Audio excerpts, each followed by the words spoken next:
ఈ రాబోయే 3.5 సంవత్సరాల్లో తల తాకట్టు పెట్టైన 20 లక్షల ఇళ్లు ఈ రాష్ట్రంలో కట్టిస్తాము.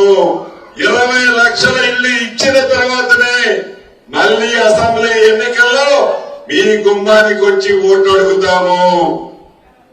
20 లక్షల ఇల్లు కట్టిస్తాము, కట్టించినాకనే మీ గుమ్మానికి వచ్చి ఓట్లు అడుగుతాం. సగం సినిమా అయిపోయింది కదా. మరి కట్టాడా 10 లక్షల ఇల్లు?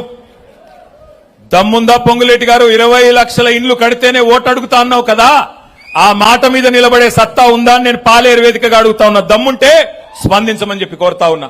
20 లక్షల ఇండ్లు కడతా అని చెప్పి చెప్పాడు. మరి 20 లక్షల ఇండ్లు ఆయన రాఘవ కన్స్ట్రక్షన్ కడుతుందో లేకపోతే ఈయన గారు కడతారో ప్రభుత్వం కడతాదో నాకైతే తెలియదు. ఎందుకంటే హైదరాబాద్ లో ఎక్కడ చూసినా భూములు లాక్కోవడం, నడుస్తున్న ప్రాజెక్టులు లాక్కోవడం. మరి ఆ 20 లక్షల ఇండ్లు ఏమన్నా సొంత ఆస్తులు అనుకుంటున్నాడా, సొంత కంపెనీతో కట్టిద్దాం అనుకుంటున్నాడా నాకైతే తెలియదు.